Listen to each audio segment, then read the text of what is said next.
They laughed when he dropped to his knees to scrub their boots. They mocked him when he cleaned up their deliberate messes. They called him the invisible old man, who didn't deserve their respect. But when a 4-star general walked past, every decorated officer in that room snapped to attention and saluted the janitor with trembling reverence, calling him commander. Everything they thought they knew about power shattered in an instant. Stay with me until the end, and comment what city you're watching from, so I can see how far this story travels. The first light of dawn hadn't yet touched the Virginia hills when Elias Rourke pushed through the service entrance of Westbridge Military Academy. His cart, rattled one wheel, had been loose for 3 weeks now, singing that familiar off-key squeak with every rotation. He didn't bother reporting it anymore. Maintenance had a hierarchy of priorities, and an old janitor's equipment didn't rank. The hallways stretched before him in that particular silence that belongs only to institutions in the hours before they wake. Marble floors gleamed under emergency lighting. Along the walls, banners hung with words cadets recited, but rarely embodied discipline. Honor.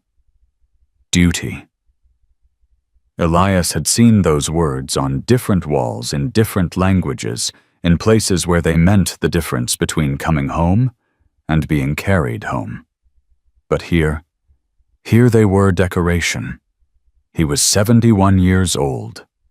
His hands, gnarled and spotted with age, gripped the mop handle with the same precision they'd once held other instruments: a rifle, a radio, a wounded soldier's stretcher. His back protested the early hour, but he'd learned long ago that pain was just information. You acknowledged it and moved forward. The uniform he wore now was gray coveralls with Westbridge Maintenance embroidered across the back. The name tag read simply, Elias. No last name, no rank, no history. Just a first name for an invisible man. He started his rounds on the 2nd floor, West Wing, the dormitories where 237 cadets slept in various states of dreams and ambition. Some dreamed of commanding battalions. Others dreamed of medals and ceremony.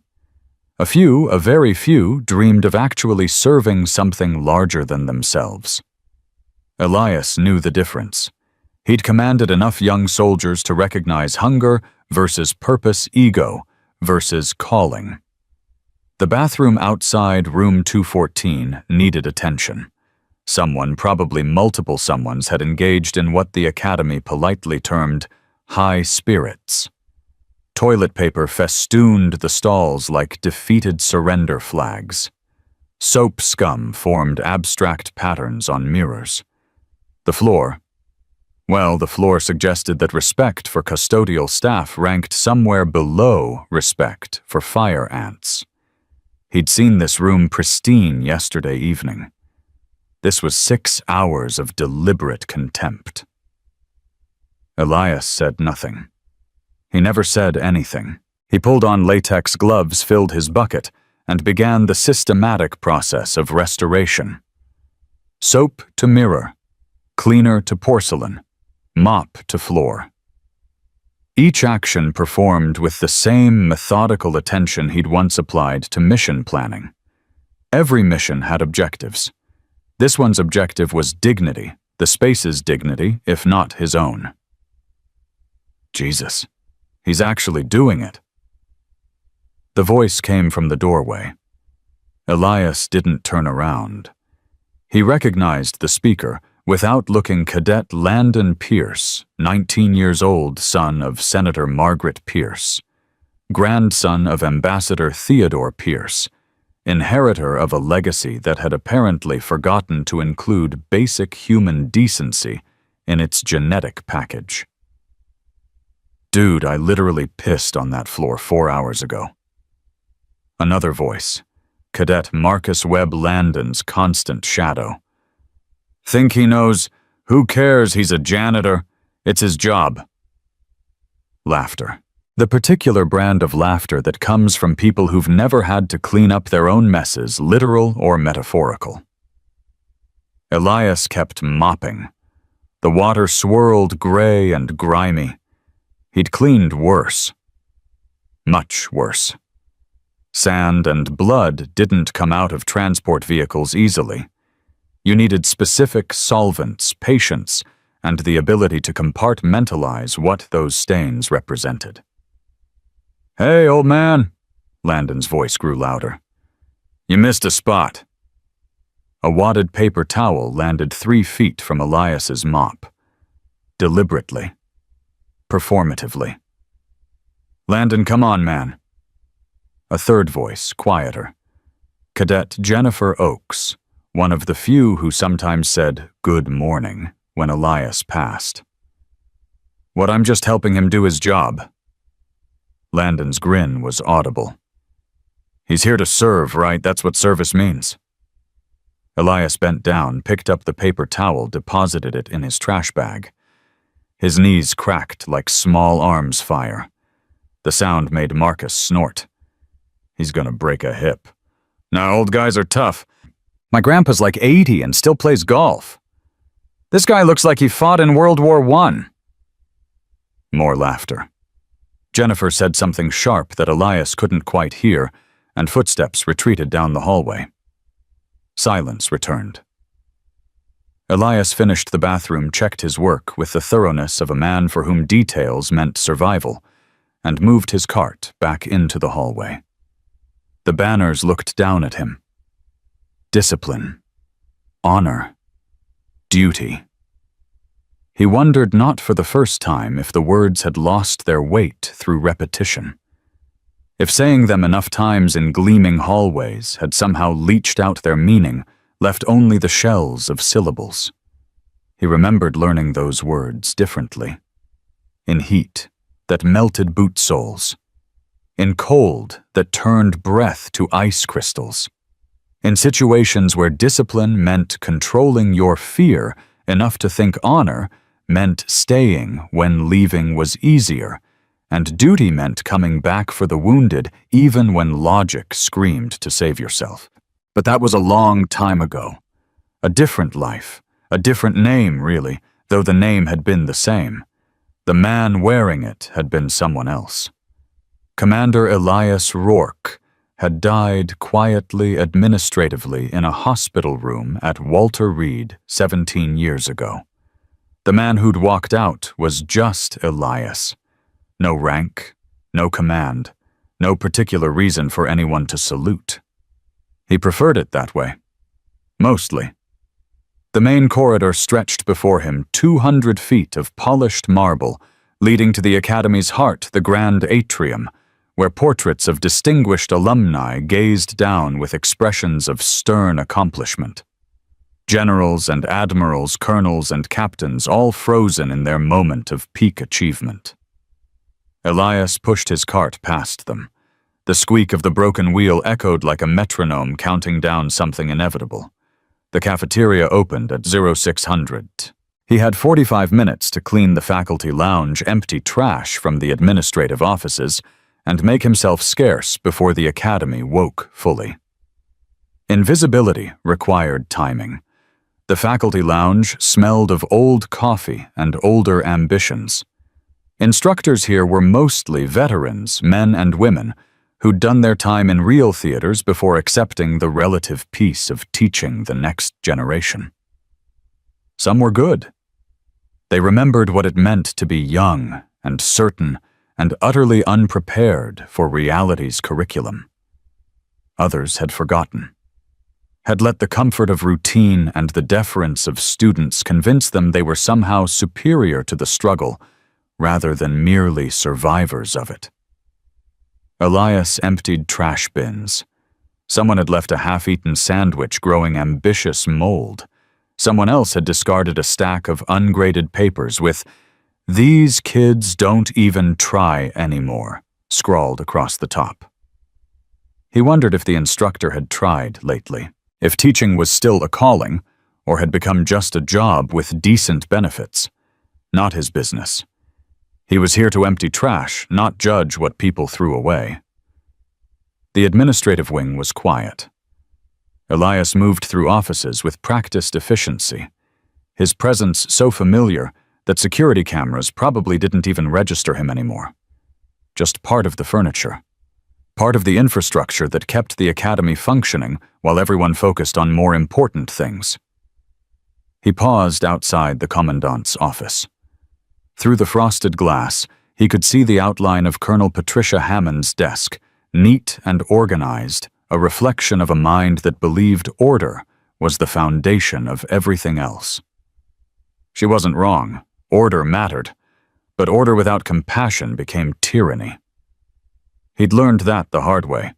The trash bin here was nearly empty, a few crumpled memos, a protein bar wrapper.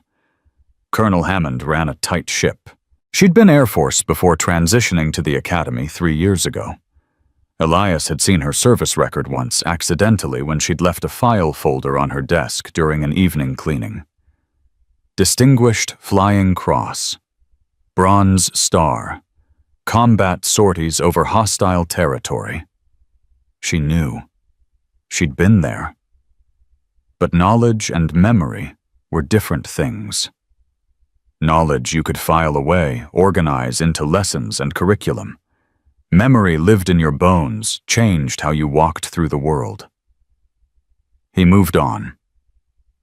By 05:45, Elias was finishing the last hallway, his cart now full of the day's first collection of waste, the physical evidence of 300 people living and learning and discarding. He headed toward the service elevator, the one cadets never used because it was slow, and opened near the maintenance wing. The elevator doors opened. 3 cadets stood inside, clearly having commandeered it, for reasons that probably violated half a dozen regulations. Landon Pierce, Marcus Webb, and a third Elias didn't recognize, a freshman, maybe eager to be included in whatever passed for social currency among the academy's elite. Oh, perfect. Landon's eyes lit up with the particular gleam of someone who'd just found new entertainment. Making room for the help, gentlemen. They didn't move. The elevator was plenty large enough for 4 people and a cart, but they spread out, took up space with the casual entitlement of those who'd never had to make themselves smaller. You can wait for the next one, old-timer. Marcus grinned. This one's full. The freshman looked uncomfortable, but said nothing. That was how it worked. Silence was complicity's favorite disguise. Elias met Marcus's eyes for just a moment, long enough to see the boy register something he didn't quite understand, a flicker of instinct that suggested maybe mocking this particular old man wasn't the power play he thought it was. But instinct lost to peer pressure. It usually did at 19. Yeah, the freshman added, his voice trying for confident and landing somewhere near desperate. Full. Sorry, man. The doors closed. Elias stood there, his cart between him and the closed elevator doors, and felt the familiar weight of invisibility. Not anger. He'd left anger behind years ago in places where it would have gotten good people killed. Just weariness. He took the stairs, 3 flights, cart bumping on each step wheel, squeaking its protest. By the time he reached the basement maintenance area, his back was screaming, and his knees felt like someone had replaced the cartilage with broken glass. He logged his cart into storage, hung up his gloves, and checked the schedule board. Tomorrow, cafeteria detail during lunch service. The shift every custodian dreaded because it meant cleaning while cadets ate, being present, while being invisible, navigating the minefield of trays and teenage territorial behavior. He signed his name. Just Elias. The supervisor had stopped asking for his last name years ago. Before leaving, he did what he did every morning, detoured through the Hall of Honor. This was the Academy's sacred space, a long gallery lined with photographs, plaques, and memorabilia from distinguished alumni and significant operations. Wars and peacekeeping missions, disasters, and rescues the full spectrum of military service rendered in black and white and fading color. Most cadets rushed past, eager to get to class or breakfast. The history was just background noise to them set, dressing for their own future glory. But Elias stopped. Always at the same photograph. It was tucked in the corner, easy to miss if you weren't looking. Black and white, grainy, taken in harsh sunlight that had bleached out details. A young officer, maybe 30, saluted from the turret of a damaged vehicle. Behind him, smoke rose in thick columns. His uniform was filthy face, streaked with dust and exhaustion.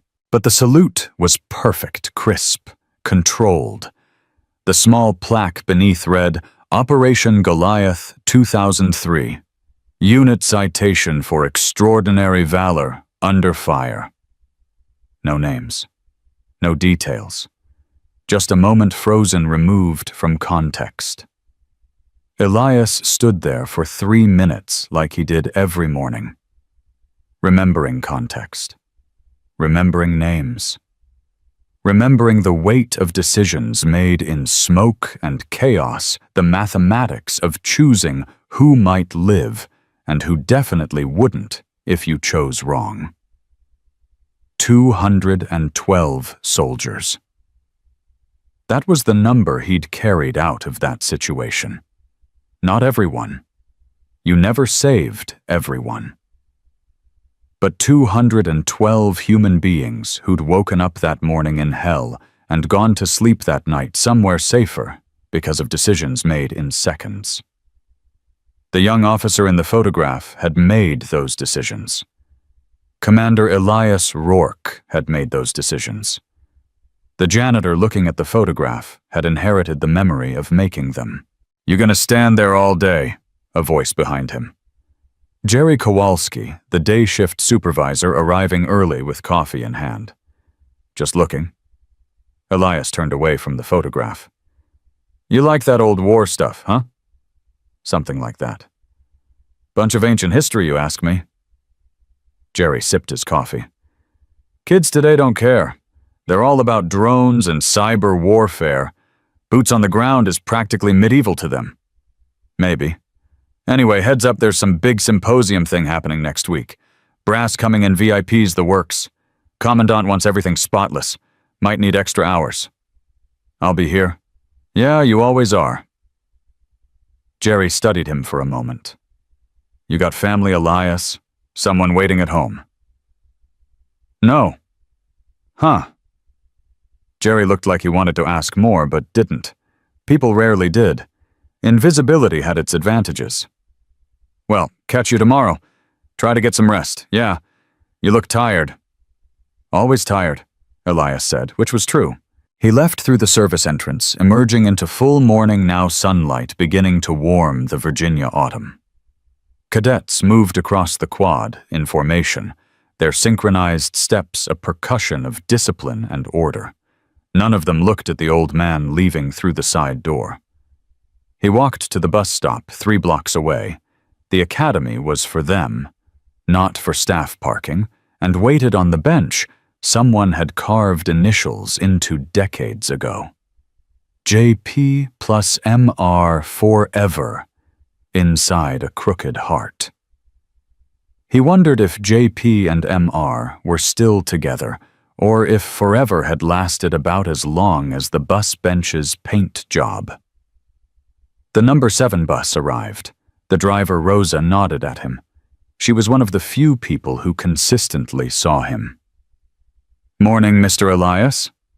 "Morning, Rosa." "Rough shift. Same as always." "Mm-hmm."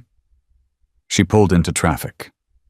"You say that every day, but your eyes say different." He didn't respond. Rosa had learned not to push. His apartment was 12 minutes away in a complex that had been affordable housing 30 years ago and was now just housing you could afford if you didn't have other options. Second floor corner unit. The elevator worked about 60% of the time. Today it didn't. He took the stairs, his knees filing formal protests. Inside the apartment was exactly as he'd left it, which is to say exactly as it had been for the past 17 years. Minimalist not by design, but by disinterest. A couch someone had abandoned on the curb in 2011, a television that still required buttons to change channels, a kitchen table with one chair because he never had guests, on the wall a single framed item, his honorable discharge certificate.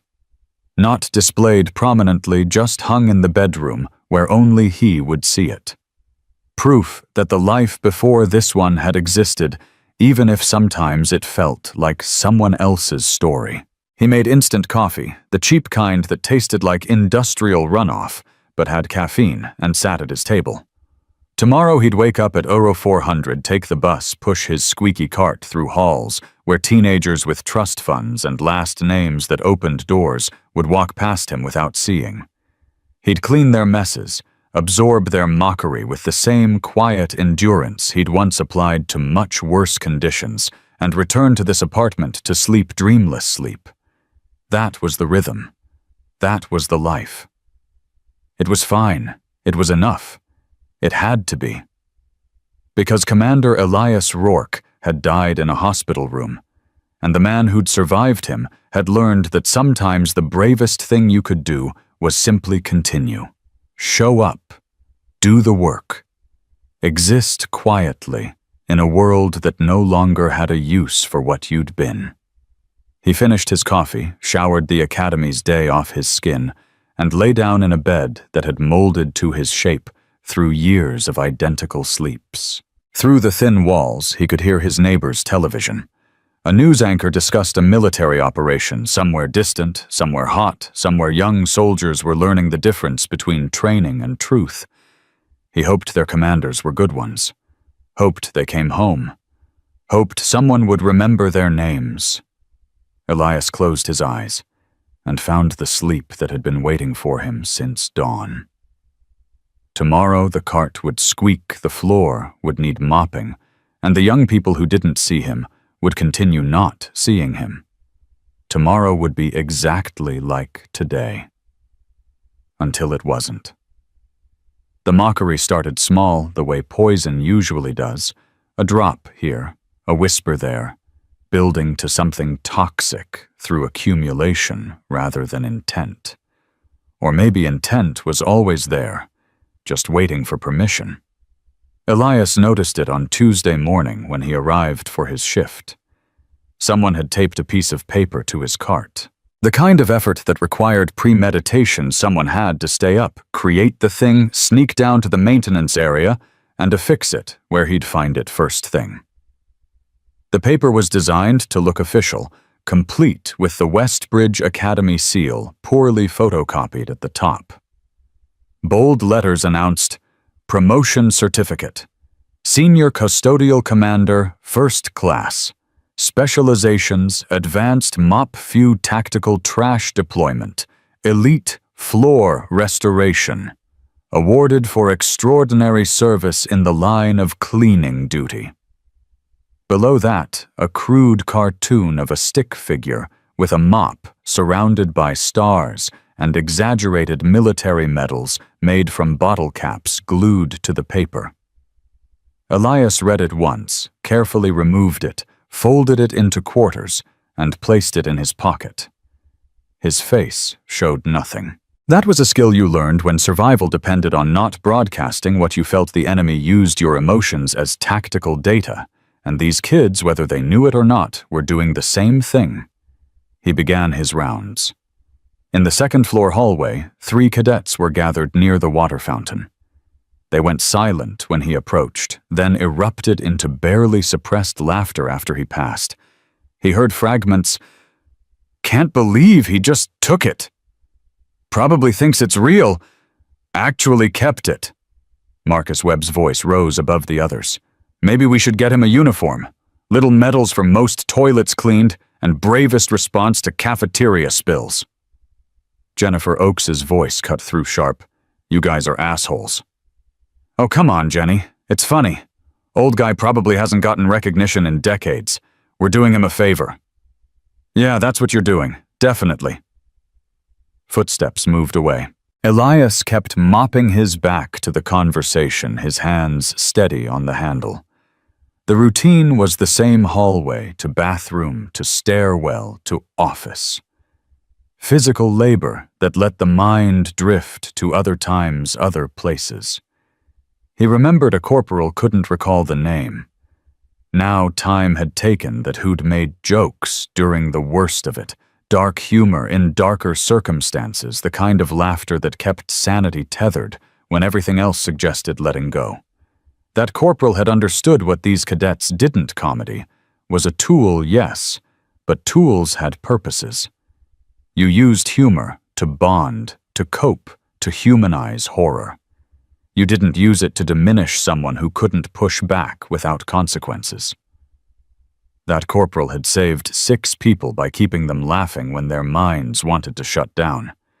He'd died doing it, took shrapnel that was meant for the soldier behind him, and his last words were a punchline Elias still remembered even if the name had faded.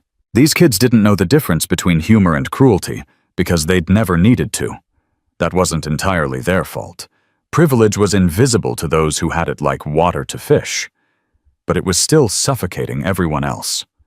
By midweek, the certificate had apparently inspired others. Elias found a makeshift medal made from a crushed soda can attached to his cart with duct tape. The inscription written in permanent marker, "For extreme bravery in facing student messes." He removed it, said nothing. Thursday brought a hand-drawn promotion ceremony invitation posted on the maintenance room door. You are cordially invited to celebrate Senior Custodial Commander Elias's elevation to Supreme Mop Marshal. Dress code, Janitor's Finest. Jerry found him staring at it during shift change. Jesus. The supervisor's jaw tightened. You know who's doing this? Doesn't matter. The hell it doesn't. This is harassment, Elias. I can file a report, get Hammond involved. And then what? Elias turned to face him. They get a talking to, maybe write an essay about respect, and I become the old janitor who can't take a joke. The target gets bigger, Jerry, not smaller. So you just take it. I've taken worse. Jerry studied him with an expression that suggested he was reassessing everything he thought he knew about the quiet day janitor. Yeah, he said finally. I guess you have. The instructors noticed too, though their responses varied. Major Chen, who taught tactical operations, found Elias cleaning the classroom after hours one evening and asked quietly if he was okay. Elias said he was fine, and Chen had nodded slowly, like he understood all the things that fine actually meant when someone used it that way. Lieutenant Morrison, on the other hand, had witnessed one of the incidents, a cadet deliberately kicking over Elias's bucket in the hallway, and had simply kept walking, his discomfort visible in the quickening of his pace, but his intervention non-existent. That was the problem with institutional cultures. They ran on complicity as much as compliance. Everyone knew, everyone saw. But seeing without acting was just witnessing, and witnesses weren't the same as allies. Friday brought the week's crescendo. Elias was assigned cafeteria duty during lunch service, which meant navigating 400 cadets, eating simultaneously in a space designed to showcase the academy's grandeur, but not its empathy. The cafeteria was all soaring ceilings and natural light long tables arranged in precise rows where cadets sat according to year and social hierarchy. He pushed his cart to the staging area near the kitchen, began his work routine, wiping tables immediately after groups finished emptying trash bins before they overflowed, maintaining the careful invisibility that the job required. Landon Pierce sat at a table near the center, surrounded by his usual constellation of admirers and enablers. He was holding court about something, gesturing expansively with a fork playing to his audience. Elias was cleaning a table 2 rows away, when he heard his name, or rather heard someone say, "The Janitor," in a voice loud enough to carry. "I'm telling you, we should actually throw him a ceremony." Landon's voice had that particular quality of someone who thought volume equaled wit. "Get him up on the stage during assembly. Make it official. For services rendered to the Westbridge Academy Sanitation Division." Dude Hammond would shut that down so fast. Marcus shook his head. "Not if we framed it right. Honoring our support staff or some bullshit. Make it look like we're being respectful." A female cadet, Sarah Chen Elias, thought, though he wasn't certain, leaned forward. "And hear me out, you could just leave the old man alone." "Why we're not hurting him? He probably loves the attention. When's the last time anyone even looked at him? Every time you make him clean up your deliberate messes?" Sarah's voice had an edge. "That kind of looking, that's his job, Chen. We're giving him job security." Elias continued wiping tables. The conversation wasn't new. He'd heard variations of it his entire tenure at Westbridge. The specifics changed, but the melody remained constant justification, rationalization, the mental gymnastics required to feel good about bad behavior. He'd seen it in commanders too sometimes. Officers who convinced themselves that brutality was strength, that cruelty to subordinates was leadership, that respect flowed from fear rather than trust. Those commanders got people killed. Not always themselves, they usually survived, but the people under them paid the price for ego masquerading as authority. "Incoming," someone at Landon's table muttered. Elias registered the warning half a second before it mattered. He turned just as Landon stood tray in hand and executed what was clearly a practiced accident. The tray tilted, fell-scent plates and food and beverages cascading in a perfect arc that terminated at Elias's feet. Spaghetti and meat sauce, chocolate milk, a dinner roll that bounced twice before settling in the pooling liquid. The cafeteria didn't go silent, movies had lied about that, but there was a definite dip in ambient noise, a collective intake of breath as 400 people registered the moment and decided simultaneously whether to react or pretend they hadn't noticed. Most chose pretend. "Oh man, I'm so sorry." Landon's voice dripped with false contrition. "I'm such a klutz today. Here, let me—" He made a show of reaching for napkins, half-heartedly dabbing at the mess, clearly performing concern rather than feeling it. Elias looked at him. Really looked. Not with anger or resentment, but with the detached assessment he'd once used to evaluate soldiers under stress. What he saw was a 19-year-old boy who'd been told his whole life that his last name was Armor, that consequences were for other people, that the world would bend to accommodate him because it always had. What he saw was someone who'd never been tested. Not really. Never faced a moment where his choices meant someone else's survival.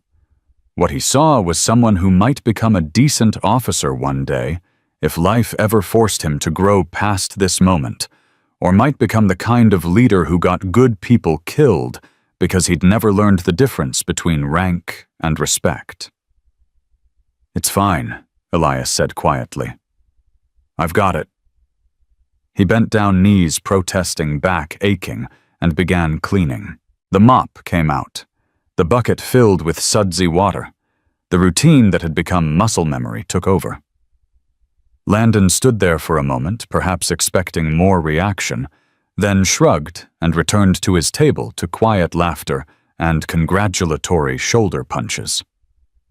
Sarah Chen appeared beside Elias with a handful of napkins. She didn't say anything, just knelt down and started helping her movements quick and efficient. "You don't have to," Elias told her. "I know." She kept working. They cleaned in silence. When it was done, Sarah stood, met his eyes briefly, and in that moment he saw recognition. Not of who he'd been, but of what this was. She saw it. She understood. "Thank you," he said. She nodded once and walked away. Elias finished his shift, logged out, took the bus home to his apartment where the elevator still didn't work, and the walls still transmitted his neighbor's television preferences. That night he didn't look at his discharge certificate on the wall. Instead, he sat at his kitchen table with instant coffee going cold in front of him and the fake promotion certificate unfolded beside his cup. "Advanced Mop Foo," he read aloud to the empty room.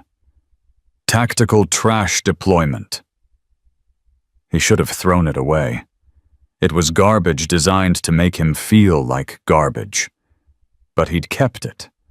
Not because it was funny, or because he was somehow grateful for the attention, but because it was evidence, documentation, proof that this was happening, that he wasn't imagining the erosion of dignity that came with being dismissed by people who thought dismissal was harmless.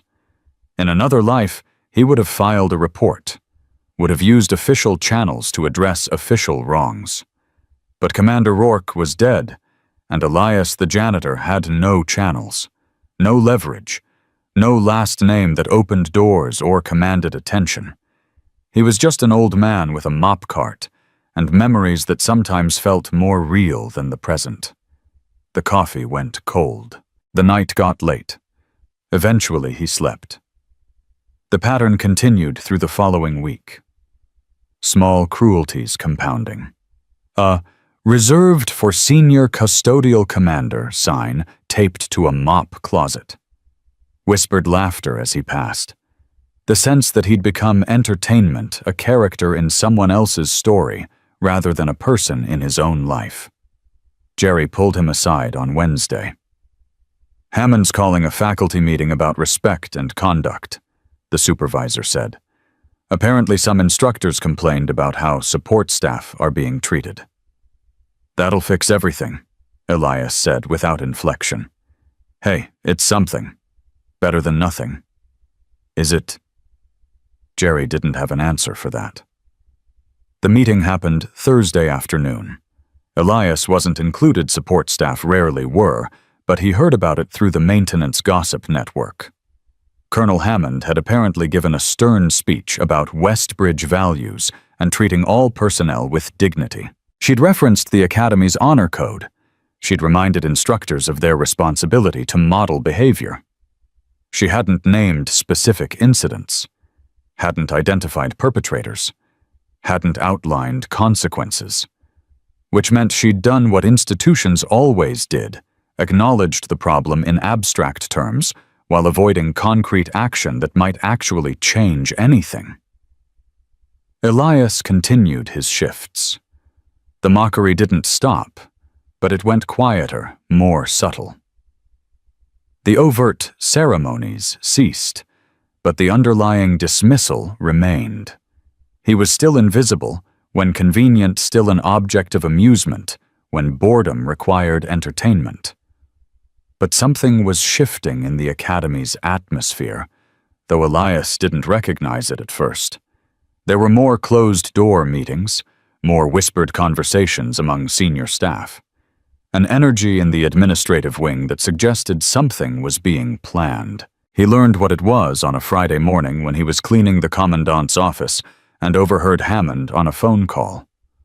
"Yes, sir, we'd be honored to host. Of course, General Denning. The annual leadership symposium is exactly the right venue. Yes, sir, the cadets will benefit tremendously from your experience." Elias's hands stopped moving. The mop handle went still in his grip. General Marcus Denning. That was a name he knew, a name connected to smoke and chaos and decisions made when death was the default and survival required miracles. He forced himself to continue cleaning to maintain the invisible routine, but his mind was suddenly elsewhere. Else when? 22 years ago. Desert heat that made thinking difficult and breathing painful. An ambush that turned routine patrol into massacre. 212 soldiers trapped, surrounded ammunition running low communications cut hope becoming theoretical. and a young lieutenant named Marcus Denning, 26 years old, taking shrapnel in 3 places but refusing evacuation until every soldier under his command was accounted for. Elias Commander Rourke then had carried that lieutenant to the extraction point personally, had held pressure on wounds while calling in air support with his other hand, had promised Marcus Denning that he'd make it home, and had moved heaven and hell to make that promise real. The lieutenant had survived, had thrived, had become the kind of officer the military built legends around: strategic brilliance combined with genuine care for the people under his command. The kind of leader Elias had always tried to be. And now General Denning was coming to Westbridge. Elias finished cleaning Hammond's office, returned his cart to storage, and stood in the maintenance room for a long time, staring at nothing, feeling the weight of coincidence that probably wasn't coincidence at all. The universe had a sense of irony, or justice, or maybe just timing. He pulled the crumpled promotion certificate from his locker where he'd stored it, looked at the crude drawings and mocking words, thought about the boy who'd created it, and all the other boys and girls who'd participated in making an old janitor their entertainment. They didn't know, couldn't know. He'd made certain of that by choosing invisibility over recognition service over status. But General Marcus Denning would know, and in 3 weeks during the leadership symposium in front of the entire academy, that knowledge would collide with ignorance in ways no one was prepared for. Elias refolded the certificate, placed it back in his locker, and headed home. That night, for the first time in months, he didn't sleep dreamlessly. He dreamed of sand and smoke, of young faces trusting him to bring them home, of decisions that lived in his bones, even when his mind tried to file them away as history. He dreamed of being Commander Rourke again just for a moment, and woke up as Elias the janitor in an apartment with an broken elevator, and thin walls with a shift starting in 4 hours, and a squeaky cart waiting for him at the academy. The routine continued. The mockery persisted in its quieter form. The cadets walked past him without seeing, and the instructors saw without acting, and the institution proclaimed values it didn't enforce. But something was coming, something inevitable, something that would shatter every assumption they'd built about who mattered and who didn't, about what strength looked like, and what leadership meant. 3 weeks felt like forever, and no time at all. The 3 weeks collapsed into days, then hours, then the particular kind of morning where everything ordinary was about to become extraordinary, and nobody knew it yet, except the man pushing a mop cart through pre-dawn silence. Elias arrived at Oro 4:30 on symposium day. Earlier than usual, though, his shift didn't officially start until 0500.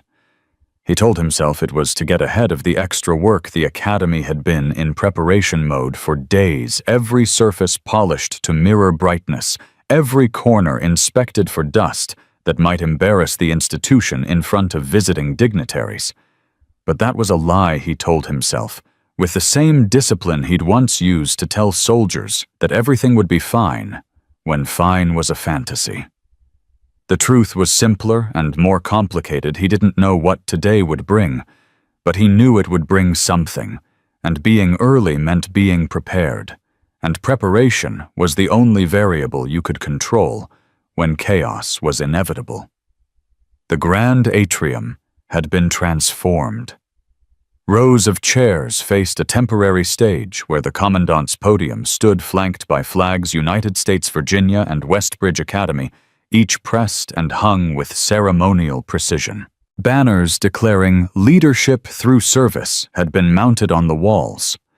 The whole space hummed with the kind of expectant energy that preceded important events. Elias cleaned around the edges, careful not to disturb the setup. His cart's squeaky wheel echoed in the empty space, a metronome counting down to something. By 600, other staff arrived. caterers wheeling in coffee urns and pastry tables, AV technicians checking microphone levels and projection systems. Jerry appeared with a clipboard and the harried expression of someone whose job suddenly mattered to people who usually didn't care about maintenance.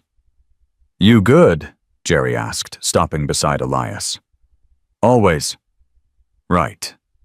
Jerry consulted his clipboard. "Okay, so doors open at 0800, ceremony starts at 0900. Hammond wants all custodial staff out of sight by 0845. We're supposed to be invisible today." "Understood." "You sure you're okay? You seem—" Jerry searched for the word. "Different. Just tired." It wasn't entirely a lie. Elias had slept poorly, his mind cycling through scenarios and memories past and present tangling in ways that made rest impossible. He'd stood in front of his bathroom mirror at 0330, staring at a 71-year-old face that sometimes still expected to see the 30-year-old commander looking back. He'd considered shaving differently. Wearing his old cap, the one with the faded unit patch he'd kept in the back of his closet.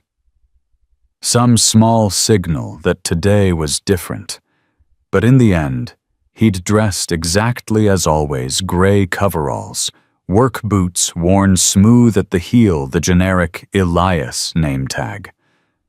The uniform of invisibility. Because what was about to happen needed to happen exactly as it was. No preparation, no warning, just truth colliding with assumption in the most public way possible. The academy woke around him in stages. Cadets in dress uniforms began filtering into the atrium by 0730, their excitement and nervousness palpable. This was the kind of event that mattered for their careers, being seen by a 4-star general, making impressions that might become recommendations that might become opportunities. Landon Pierce arrived with his usual entourage, his dress uniform immaculate, his bearing that particular combination of confidence and entitlement that came from never doubting you belonged in any room you entered. He walked past Elias without seeing him. They all did.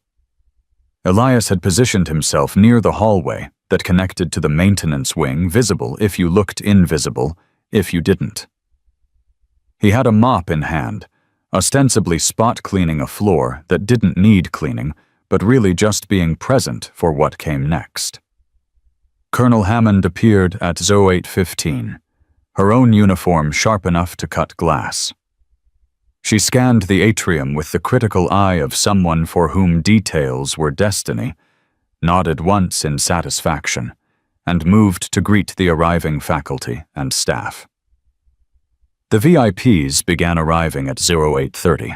Elias recognized some from their photos in military publications. A 2-star admiral from Norfolk, a brigadier general from the Pentagon, a colonel who'd made national news for his work in humanitarian operations. They were all impressive in the way that high rank was always impressive, all polished bearing and confident handshakes. But they weren't who everyone was waiting for. At 0855, a black SUV pulled up to the main entrance. Elias couldn't see it from his position, but he felt the ripple of attention, the way the entire atrium seemed to inhale and hold its breath. General Marcus Denning had arrived. The main doors opened. Colonel Hammond moved forward, her salute crisp. And then he entered. 22 years had changed him, but not as much as they'd changed Elias. Denning was 58 now, his hair mostly gray, his face lined with the kind of weathering that came from decades of hard decisions in hard places. 4 stars on his shoulders, ribbons on his chest that told stories of valor and service and sacrifice. But his eyes, those were the same. Sharp and assessing the eyes of someone who'd seen too much to ever take anything at face value. The atrium erupted in movement. Every cadet, every instructor, every person in uniform snapped to attention and saluted.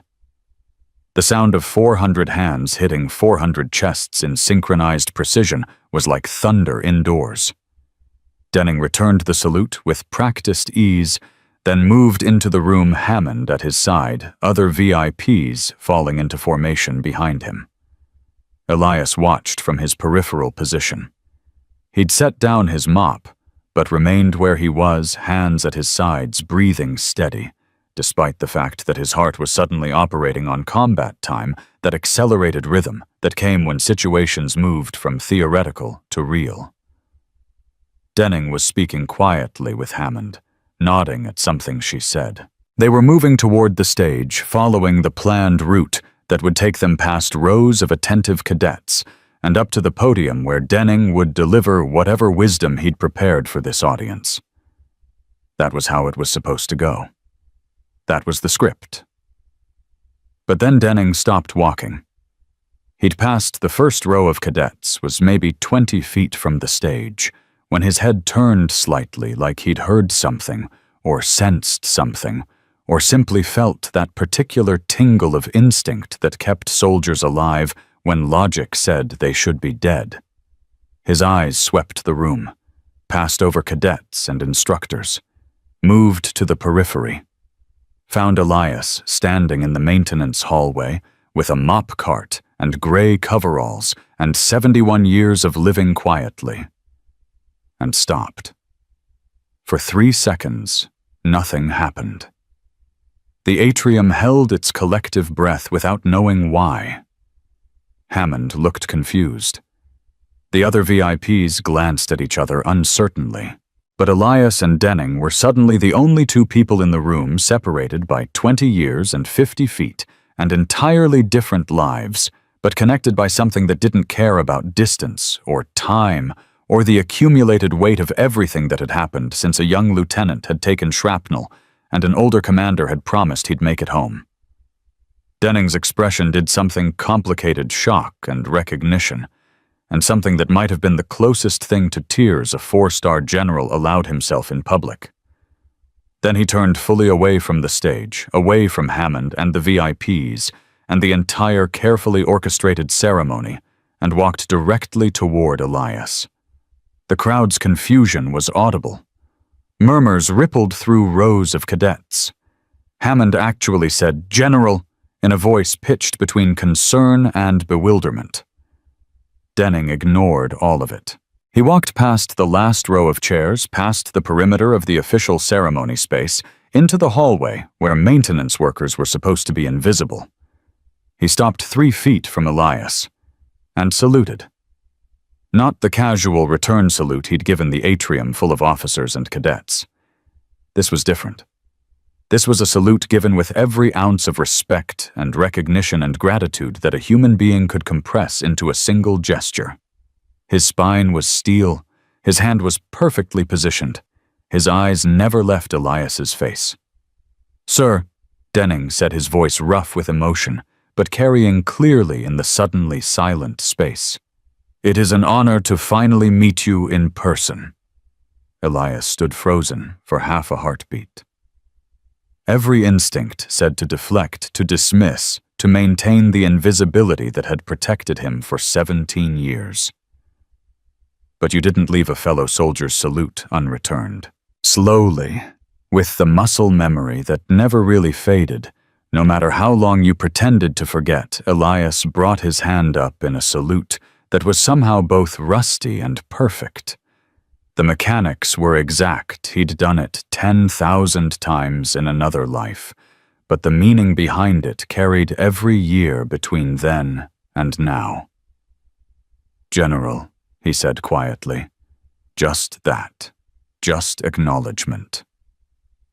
They held the salute for 5 seconds that felt like 5 hours. Then Denning lowered his hand, and Elias followed. The atrium was absolutely silent now. 400 people collectively trying to understand what they were witnessing. Colonel Hammond had gone pale. The other VIPs looked stunned.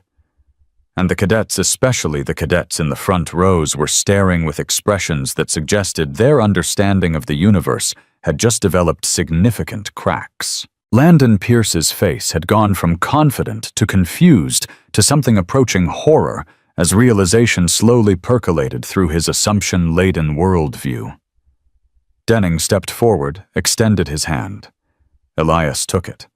The handshake was firm, prolonged, the kind of physical contact that communicated things words couldn't. "I've been looking for you for 20 years," Denning said, his voice still carrying in the silence. "They told me you'd retired, disappeared. I tried to find you when I made General, wanted to thank you properly, but you'd vanished." "I'm not hard to find," Elias said. "I've been here for 12 years. Here." Denning looked around the hallway at the mop cart, at the gray coveralls, at the absolute absence of anything that suggested the man in front of him had once commanded operations that saved hundreds of lives. "Here." It wasn't a question, but Elias answered anyway. "It's honest work." Denning's jaw tightened. He looked like he wanted to say something about how cleaning floors wasn't worthy of a man who'd earned every medal the military had to give, but he was smart enough and had lived enough to know that telling someone their choices were wrong rarely went well. Instead, he turned to face the atrium full of people who were still processing what was happening. Hammond had moved closer, her confusion now mixed with growing concern that she'd somehow missed something catastrophically important. "Colonel," Denning addressed her formally, "I need to brief everyone on something. May I use your podium?" "Of course, sir." Hammond's military training overrode her bewilderment. "Whatever you need." Denning looked back at Elias. "Will you join me up there? I don't think... That wasn't really a request, Commander." The title hit like ordnance. Commander, spoken aloud, in front of everyone. Elias wanted to refuse, wanted to remain in the hallway where he belonged, where he'd chosen to belong, where life was simpler because expectations were minimal.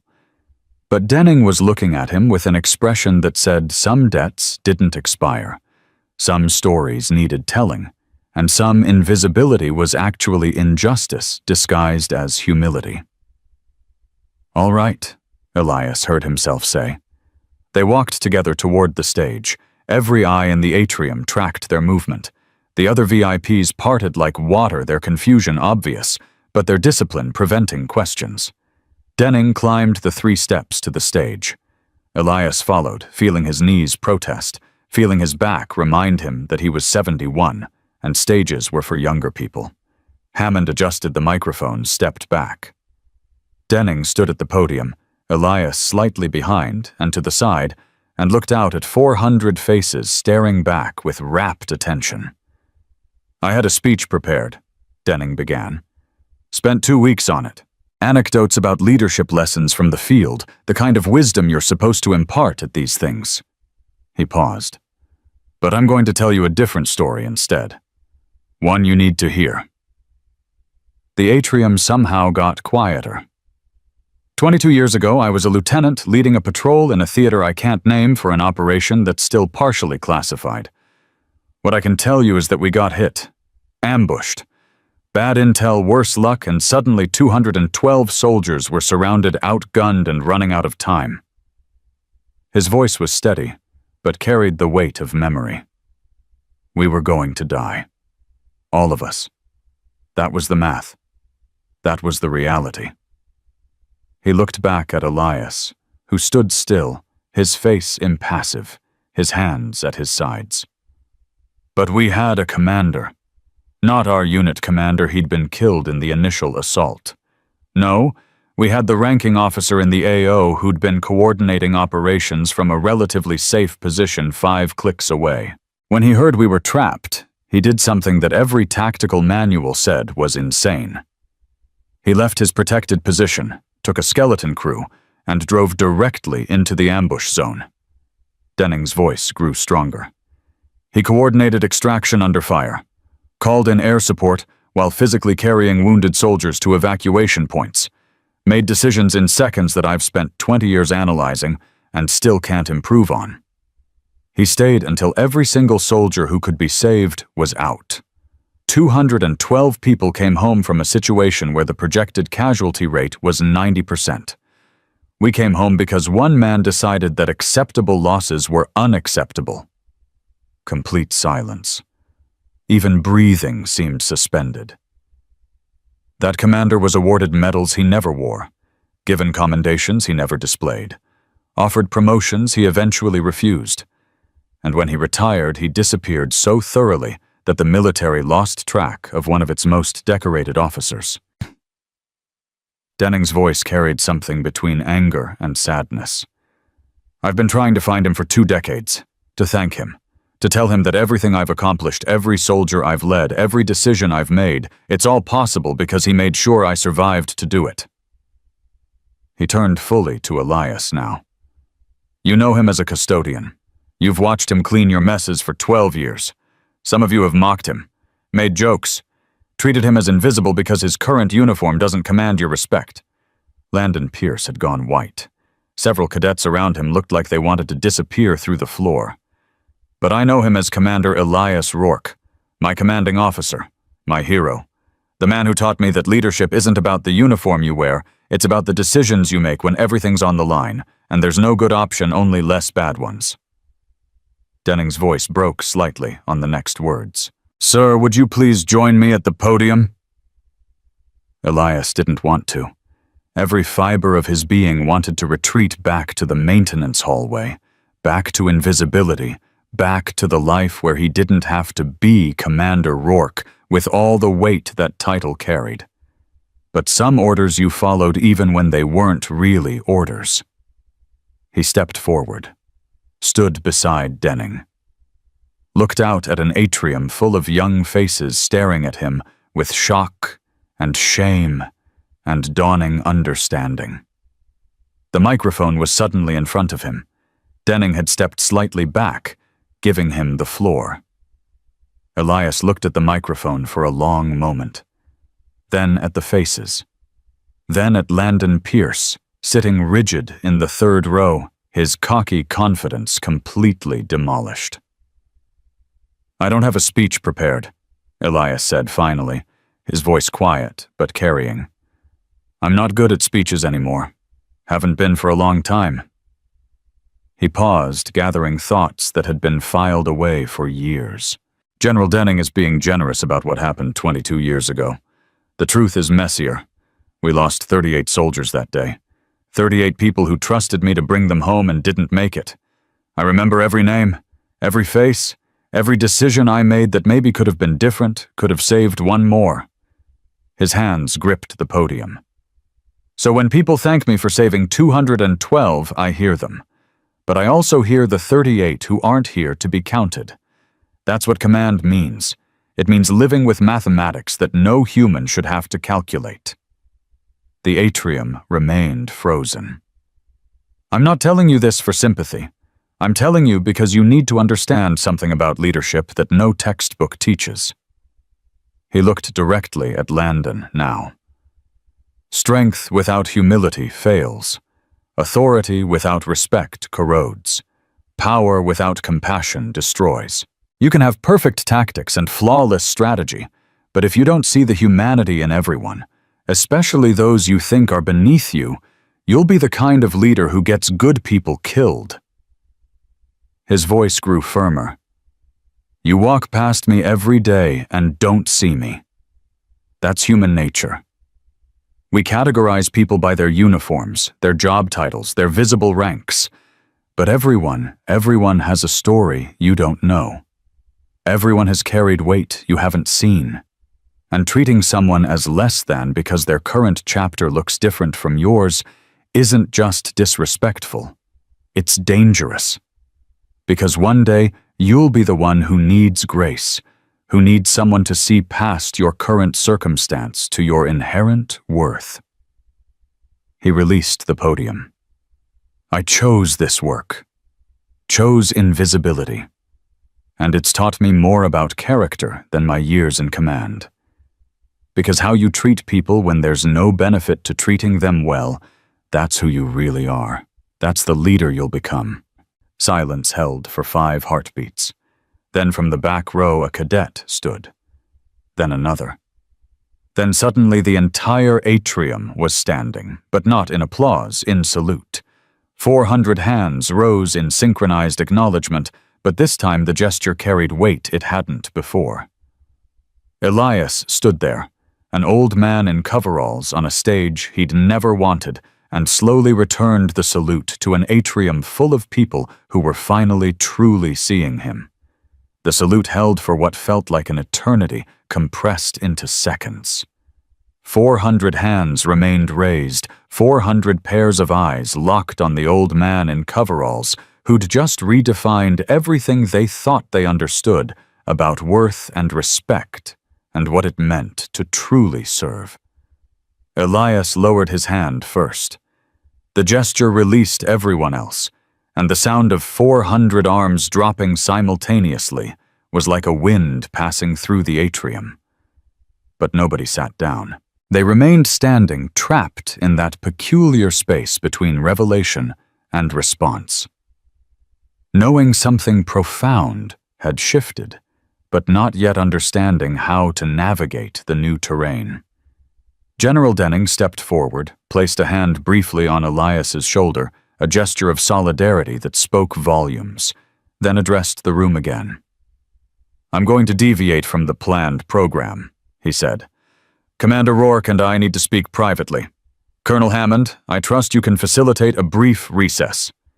Hammond, who'd been standing off to the side, looking like someone who'd just watched their carefully organized world get detonated, snapped back into professional mode. "Of course, sir. Cadets at ease. 15-minute recess. Remain in the atrium." The spell broke. Movement returned. But it was subdued, uncertain. Cadets sat down, slowly began whispering to each other, their voices creating a low hum of processing and reckoning. Denning guided Elias off the stage, Hammond trailing behind. They moved toward a side conference room, the one normally reserved for visiting dignitaries and important meetings. The irony wasn't lost on Elias. He'd cleaned that room 100 times, always careful not to disturb the important papers left on its important table by important people. Now, he was walking in through the front door instead of entering through the service entrance. The room was exactly as he remembered. Long mahogany table leather chairs, a portrait of the Academy's founder, looking stern and judgmental on the wall.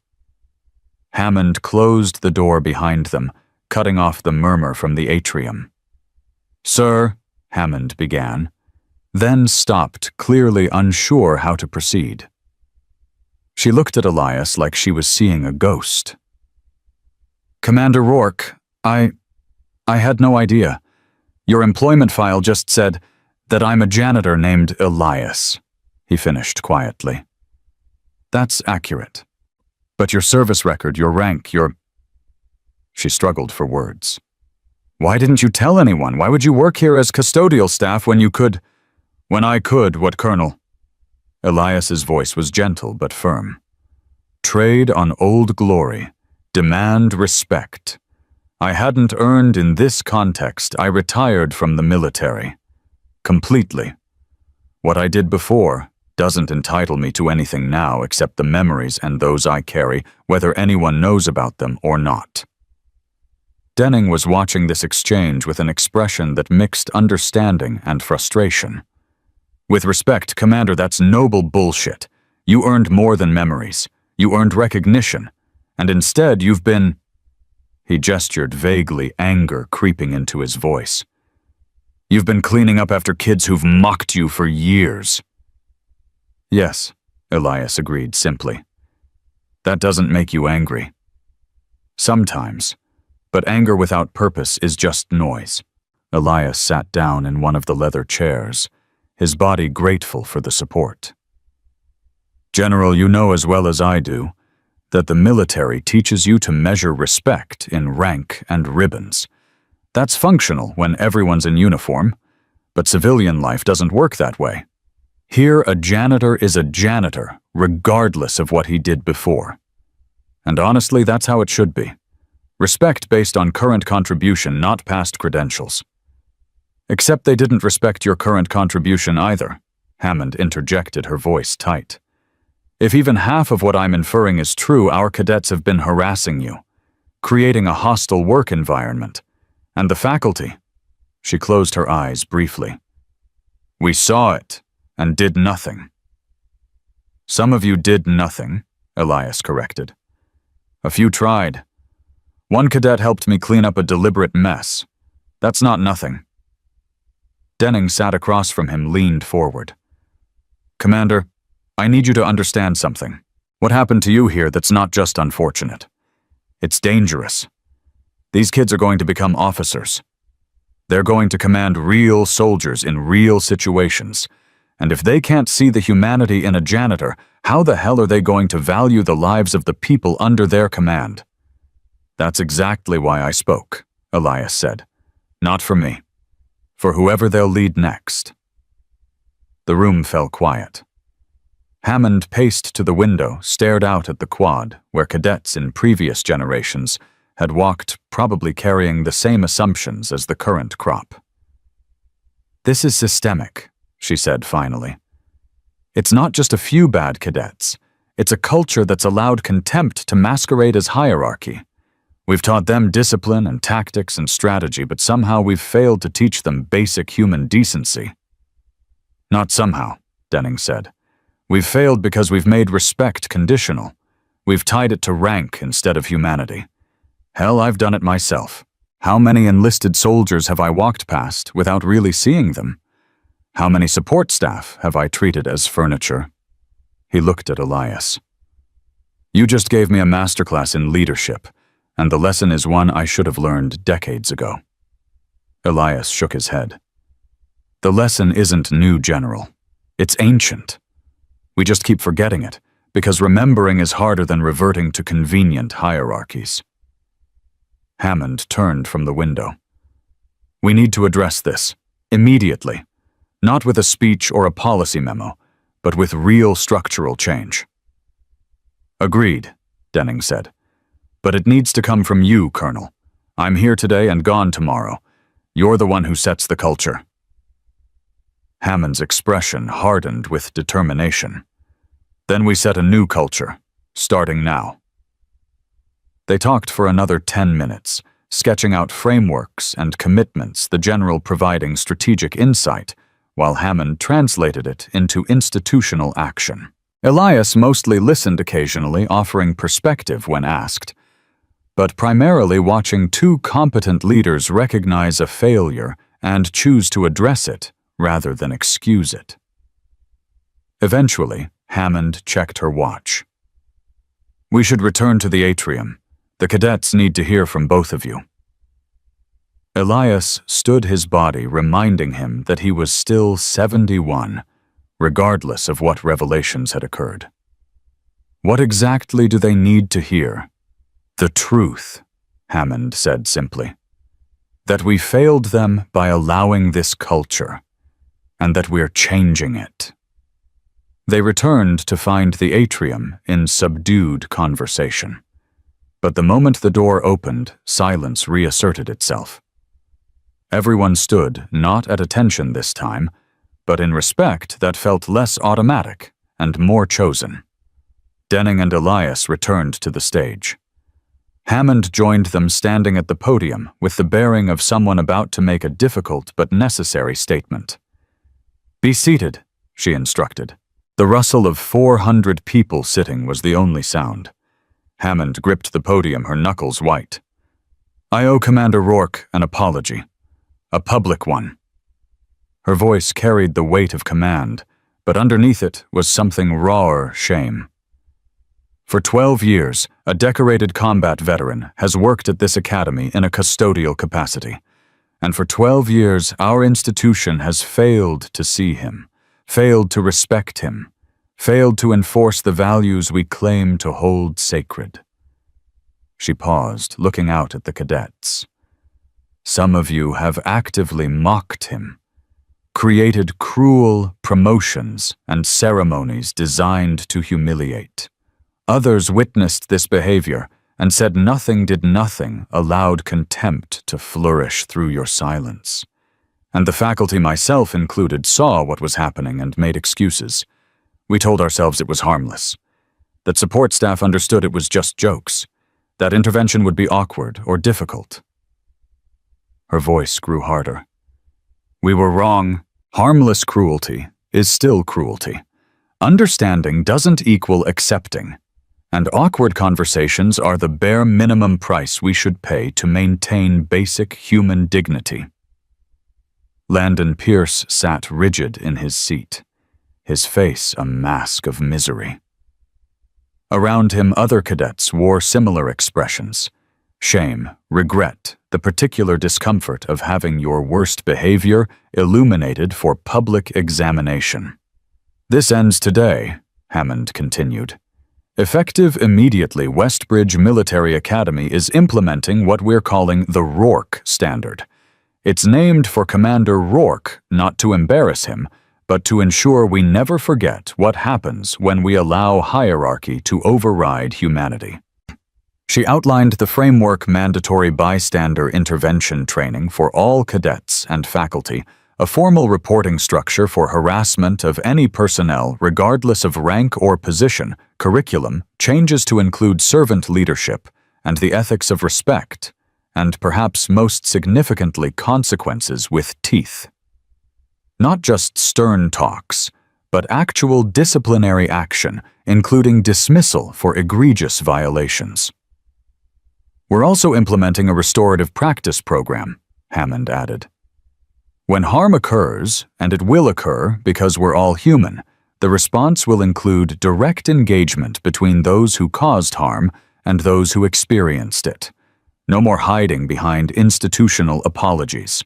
You'll face the people you've hurt and reckon with the impact of your choices. The atrium absorbed this in silence.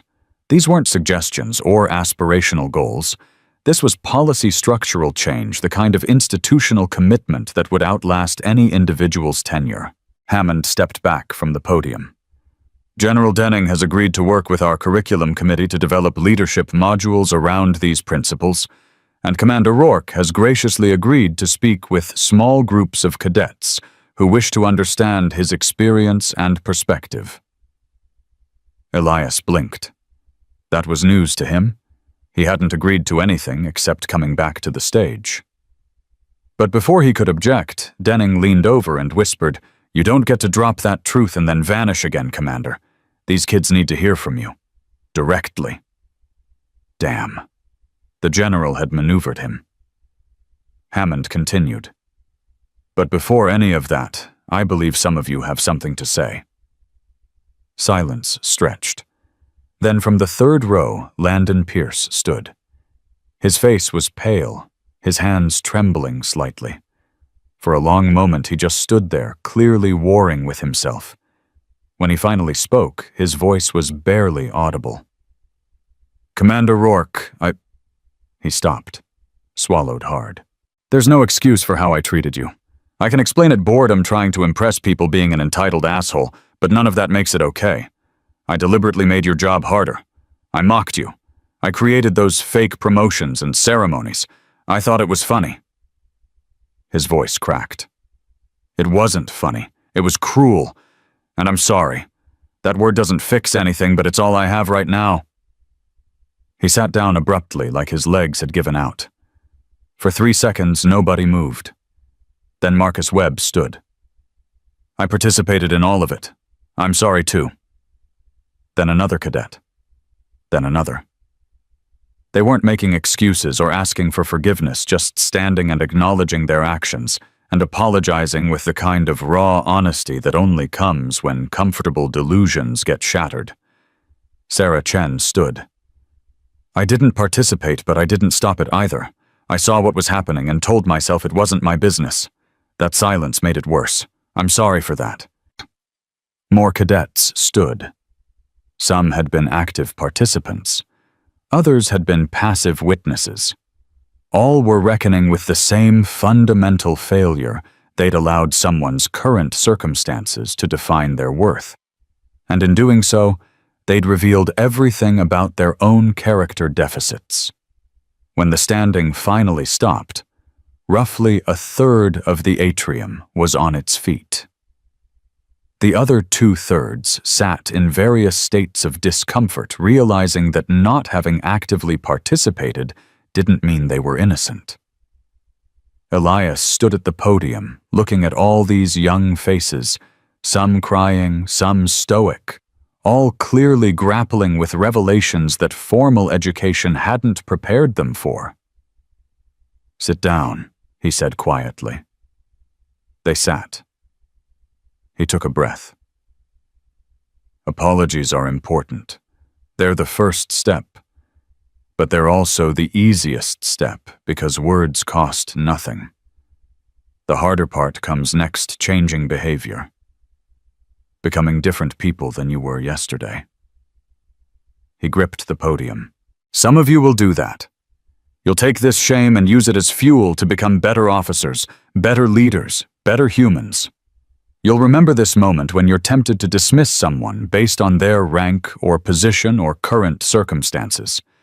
You'll intervene when you see others failing this test." His gaze swept the room. "But some of you won't. You'll feel bad today, and slightly bad tomorrow, and then the discomfort will fade and you'll revert to comfortable patterns. That's human nature. Change is hard. Sustained change is harder." He paused. "The question isn't whether you feel bad right now. The question is what you're willing to do differently going forward. That's what I'll be watching for. That's what your future soldiers will depend on." General Denning stood, then joined Elias at the podium. "The commander's right. This moment changes nothing unless you choose to let it change you. Leadership isn't about never making mistakes. It's about what you do after the mistake becomes visible." He looked at Hammond. "Colonel, I'd like to propose something. Every incoming class at Westbridge should hear Commander Rourke's story. Not as punishment, but as foundation. Before they learn tactics and strategy, they should learn this: everyone has worth respect isn't conditional, and how you treat people when there's no benefit to treating them well defines who you really are." Hammond nodded. "Agreed. Commander Rourke, would you be willing to speak with each incoming class?" Elias wanted to say no, wanted to retreat back to invisibility and squeaky carts and the simple math of cleaning schedules.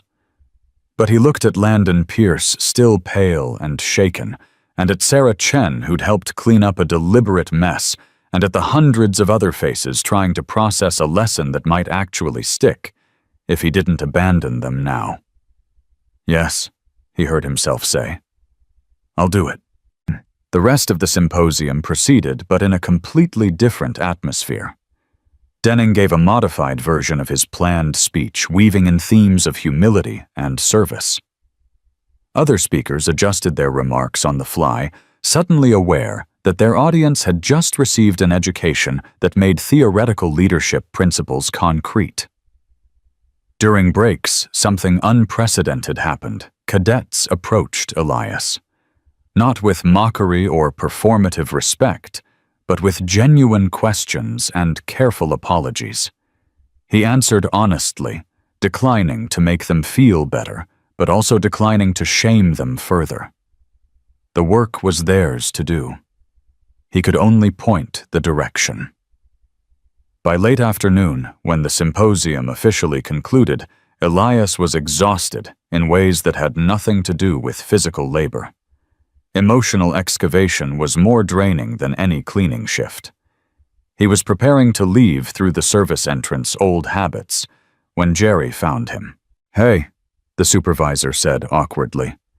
"So I guess I've been calling you by your first name for 12 years, when I should have been—" "Elias is fine," Elias interrupted. "Commander Rourke died a long time ago. I'm just Elias." "Yeah, but—" Jerry struggled. "You're also apparently a legitimate war hero who saved hundreds of lives, and I've been treating you like a janitor, Elias finished. Which is what I am. This doesn't change that, Jerry.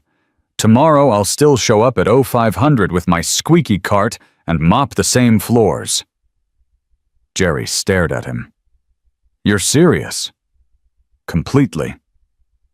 That's... Jerry shook his head. I don't know if that's the most humble thing I've ever heard, or the craziest. Maybe both, Elias said. He headed for the door, then paused. Jerry, thank you for treating me decently, even when you thought I was just a janitor. That mattered more than you know. He left before Jerry could respond, emerging into late afternoon sunshine that felt different somehow, like the same light hitting a changed world. The bus ride home was ordinary. Rosa drove traffic was moderate. The city passed outside windows that needed cleaning. But Elias felt the weight of the day settling into his bones, mixing with all the other weights he carried. That night in his apartment with the broken elevator and thin walls, he stood in front of the framed discharge certificate on his bedroom wall. Commander Elias Roark, honorably discharged. A document that had once defined him and then became just decoration in a space nobody else saw. Tomorrow, the Academy would start the hard work of cultural change. They'd implement policies and training and consequences. Some of it would stick, some would fade. That was how institutions worked momentum in both directions, progress and regression in constant tension. But for the first time in 12 years, Elias felt like maybe his presence at Westbridge meant something beyond clean floors. Maybe being seen, truly seen by people who needed to learn this particular lesson, was its own kind of service. He was still just a janitor. But maybe that was enough. The morning after the symposium, Elias woke at 0400 like always, his internal clock unbothered by the previous day's revelations. His body ached more than usual standing on that stage, holding himself upright under the weight of 400 stairs had taken a toll his 71-year-old frame was now billing him for. He made his instant coffee showered, dressed in the same gray coveralls, and caught the number 7 bus at the same time he always did. Rosa looked at him differently, though. Saw you on the news last night, she said as he boarded. Local station did a whole segment. War hero working as janitor teaching spoiled rich kids about respect. They got half of it right, Elias said, taking his usual seat. Which half? The janitor part. Rosa laughed, but it was gentle. You're something else, Mr. Elias. Most people would be milking this for everything it's worth. Most people didn't choose invisibility in the first place. The Academy looked the same when he arrived. Same architecture, same banners, same pre-dawn darkness. But something fundamental had shifted in the air, like how a forest feels different after a lightning strike, even before you see the scorched tree. Jerry was waiting for him in the maintenance area, coffee in hand, expression nervous. So I talked to Hammond last night, Jerry began without preamble. She wants to move you to a different position, liaison or advisor or something with an actual office and... No, Elias said, logging in his cart. You didn't even hear the full, don't need to. I'm staying where I am. Jerry set down his coffee with more force than necessary. Elias, for Christ's sake, you can't just keep mopping floors after what everyone learned yesterday. You're a decorated janitor, Elias interrupted firmly. I'm a janitor who used to be something else. Moving me to an office doesn't change what I am now. It just makes everyone feel better about how they treated me before. Maybe that's important too. Maybe we need to feel accountable. Accountability isn't comfort, Jerry. It's discomfort you sit with until you change. Elias checked his cart's supplies. The best way for this place to reckon with what happened is for me to keep doing exactly what I've been doing, except now everyone has to face who they dismissed every time they see me. Jerry opened his mouth closed. It opened it again. That's either really wise or really stubborn. Can't it be both? The supervisor laughed despite himself. Yeah, I guess it can. Elias began his rounds. The hallways were empty at this hour, but he noticed something new. The photograph in the Hall of Honor, the one of the young officer saluting from the damaged vehicle, now had a proper plaque beside it. He stopped to read it. Commander Elias Rourke, Operation Goliath, 2003. 212 soldiers evacuated under fire. The quiet command leadership, without applause, service, without recognition, strength with humility. Elias stared at it for a long moment. The words were nice, well-intentioned, but they also felt like they belonged to someone else, someone who existed in black and white photographs, rather than in color with aching knees and a squeaky cart. He moved on. By 0600, cadets began filtering into common areas for morning routines. Elias was cleaning a bathroom on the second floor when three of them entered, not the usual boisterous energy, but subdued, careful. They saw him and froze. Morning, Elias said neutrally, continuing to wipe down sinks. Morning, sir. One of them replied automatically, then caught himself. I mean morning, Commander. Or should we call you? Elias is fine. Awkward silence. The cadets used the facilities with unusual quietness, washed their hands with extra thoroughness, like performing normalcy required concentration. As they were leaving, one turned back. My dad served under you. Lieutenant Morrison, well, he's a colonel now. He called me last night after seeing the news. He said you were the reason he survived his first deployment. Elias paused in his cleaning. Morrison. The name connected to a face young and terrified in a situation that should have killed him but didn't because of decisions made in smoke and chaos. Your dad was a good soldier. I hope he's doing well. He is. He said to tell you thank you if I ever got the chance. The cadet hesitated. I'm sorry, I never knew. I must have walked past you 100 times. You didn't know because I didn't tell you. Can't apologize for that. The cadet nodded slowly and left with his companions. Through the doorway, Elias heard their whispered conversation fading down the hallway, fragments about respect and assumptions, and how everything felt different now. The pattern repeated throughout the day.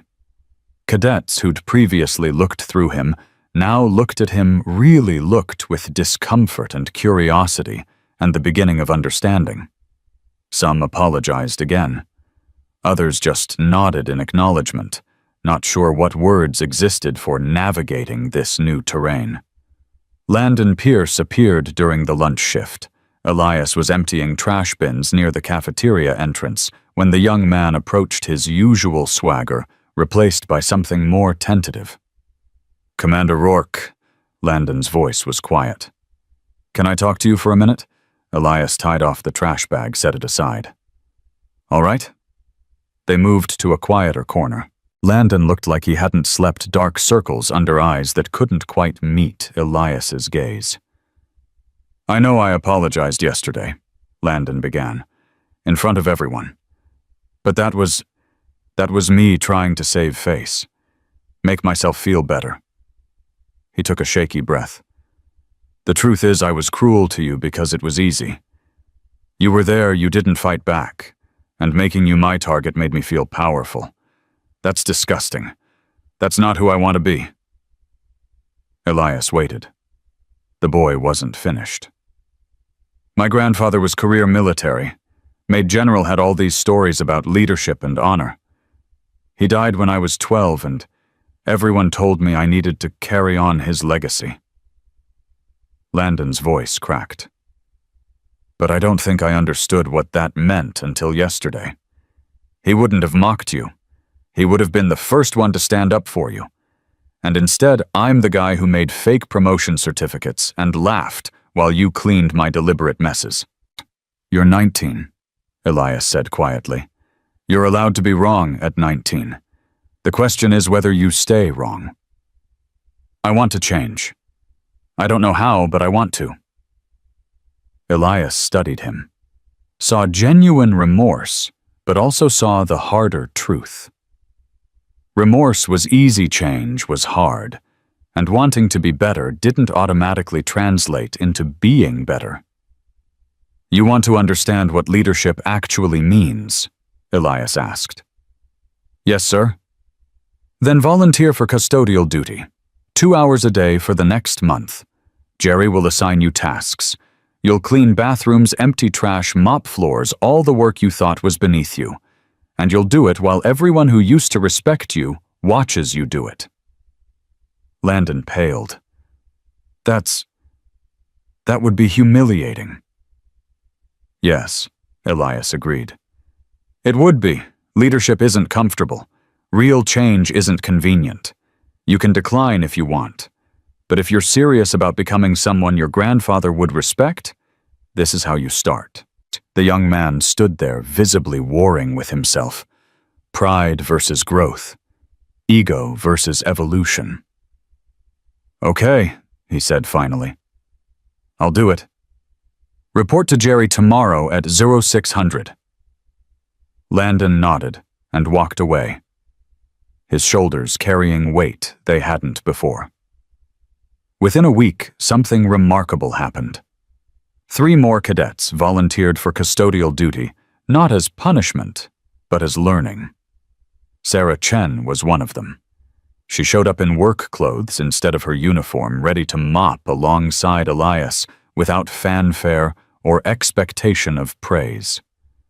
"Why?" Elias asked her during a shared shift cleaning the library. "Because I spent 2 years walking past you without seeing you," Sarah said, scrubbing a stubborn stain. "And I want to understand what that invisibility feels like. Plus, this work is harder than it looks. That deserves respect." By the second week, Colonel Hammond had integrated the custodial volunteering into the Academy's leadership curriculum, not mandatory, but available for cadets who wanted practical experience in servant leadership. The waiting list grew to 20 names. Jerry was overwhelmed, but happy. "Never thought I'd see the day when rich kids lined up to clean toilets," he said, reviewing the volunteer schedule. "Whatever you did, Elias, it's working." "It's not me," Elias corrected.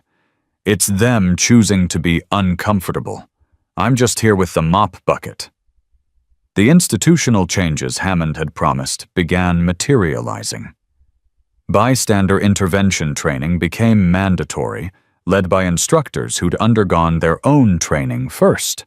The curriculum added modules on power dynamics, systemic respect, and the ethics of hierarchy. Most significantly, the Academy established an anonymous reporting system for harassment of any personnel and actually followed through with investigations and consequences. 2 cadets were expelled in the 3rd week for egregious violations that predated the symposium but had been documented and ignored. The message was clear: the new standards weren't aspirational, they were enforceable. General Denning returned a month later for a follow-up visit. He'd worked with the curriculum committee to develop a permanent leadership module titled Command Under Silence, Leading Without Applause. It was built around case studies of leaders who'd served without recognition, who'd made critical decisions in obscurity, who'd understood that real strength didn't require an audience. Elias was asked to guest lecture for the module's pilot session. He stood in front of 40 senior cadets, including Landon Pierce, who'd faithfully completed his custodial hours and requested permission to continue, and spoke about decisions made in extremity, about carrying the weight of lives saved and lives lost, about choosing service over status. But mostly he spoke about the 38 soldiers who hadn't come home from Operation Goliath. He said their names, all 38, from memory.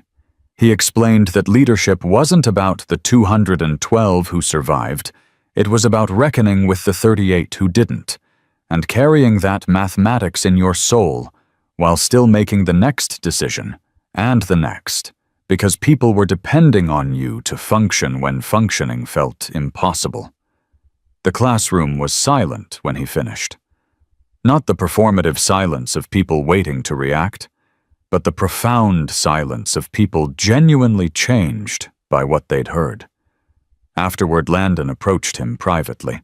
The young man had transformed over the past month, less swagger, more substance, carrying himself with the kind of quiet confidence that came from doing hard things without applause. "I need to tell you something," Landon said. "I got my assignment for next year's summer training. I requested infantry support in a logistics capacity. Not a combat role, not something that looks impressive on paper. I asked to work supply chain in a theater where I'd be supporting soldiers in the field without ever getting credit for it." "Why?" Elias asked, though he suspected he knew. "Because I need to know if I can serve when nobody's watching. When there's no glory, no recognition, just work that matters to people who might not even know I exist." Landon met his eyes. "You taught me that leadership isn't about being seen. It's about what you do in the margins." Elias felt something in his chest, not quite pride, not quite satisfaction, but something close to hope. This boy might actually become a good officer, might actually lead people without getting them killed through ego or incompetence. "That's a good choice," Elias said. "Do the work right, and you'll understand things that most officers with twice your rank never learn." By the end of the semester, the changes at Westbridge had deepened into culture rather than remaining surface policy. Cadets began stopping in the Hall of Honor each morning, pausing at Commander Rourke's photograph, not because it was required, but because it had become a ritual, a moment to recenter before formation, to remember that rank was temporary, but character was permanent. Some whispered thank yous to the photograph. Others just stood in silence. All of them were learning something that no tactical manual could teach, that every person you encounter is carrying weight you can't see, and your choice to acknowledge or ignore that weight says everything about the leader you'll become. The Academy's Alumni Association took notice.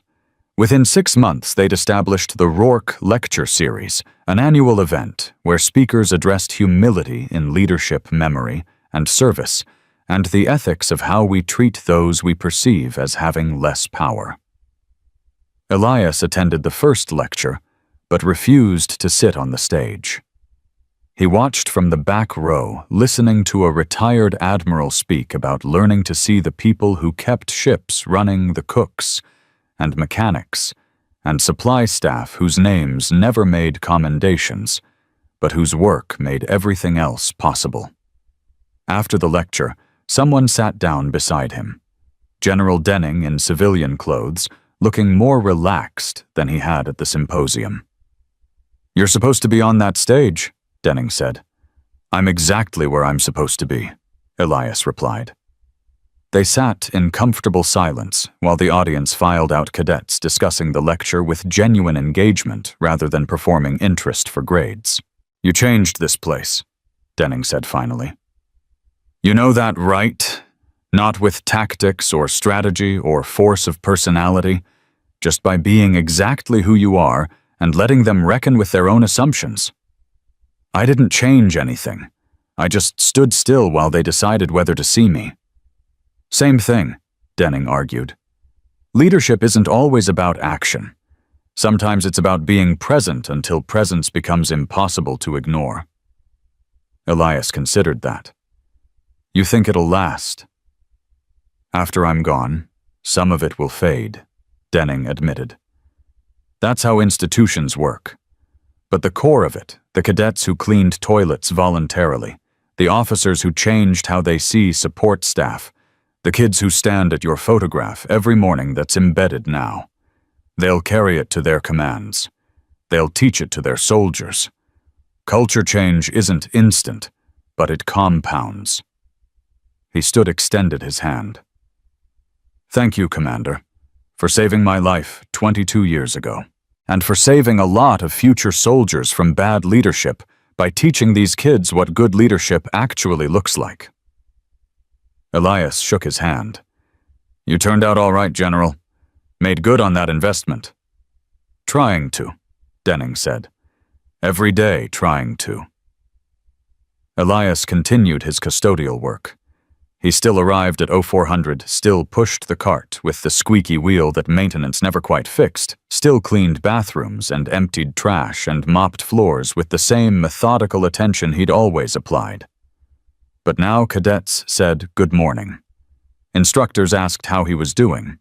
Staff members learned his full name and used it with respect that came from understanding rather than obligation.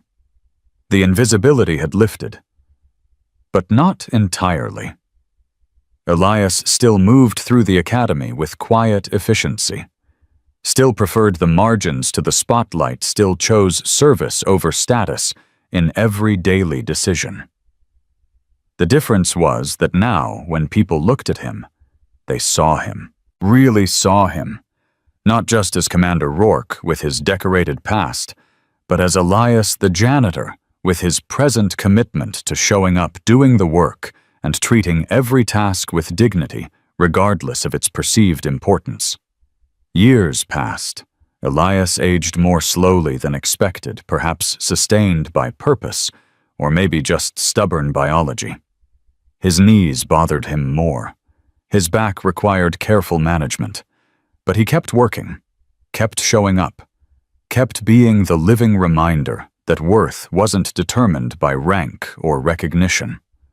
Cadets graduated and joined the military, carrying lessons learned from a man in coveralls who'd taught them that strength without humility fails, that respect begins before you know someone's resume, and that how you treat people when there's no benefit to treating them well defines everything about the leader you'll become. Some of those graduates sent letters back to the academy addressed to Commander Rourke. They wrote about moments in their commands when they'd remembered the lesson, when they'd stopped to see the person others overlooked, when they'd intervened to protect someone without power, when they'd chosen service over self-interest because an old janitor had shown them what real leadership looked like. Elias kept those letters in a box in his apartment. He never responded, didn't need to. But he read them sometimes on nights when the weight of 38 names felt particularly heavy. The letters reminded him that mathematics wasn't always about loss. Sometimes it was about multiplication, 212, saved becoming thousands served well by officers who'd learned to lead with humanity instead of just authority. On his 76th birthday, Jerry tried to throw him a party. Elias declined, but accepted a small cake in the maintenance break room shared among the custodial staff, who'd become his actual community over 15 years of early mornings and shared labor. You ever regret it? Jerry asked, cutting the cake. Staying here when you could have done anything else? Elias thought about it honestly. Sometimes. But regret doesn't mean wrong. I chose this.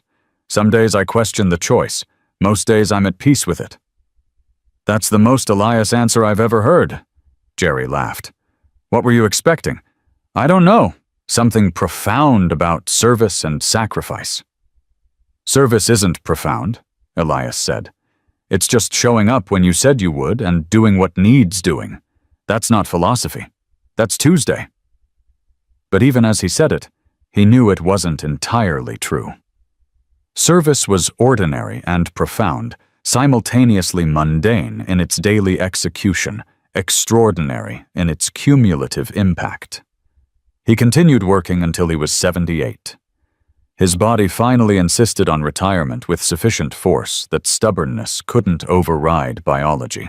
His last day was unremarkable by design. He completed his regular rounds, logged out his cart one final time, and left through the service entrance like always. Except the service entrance wasn't empty.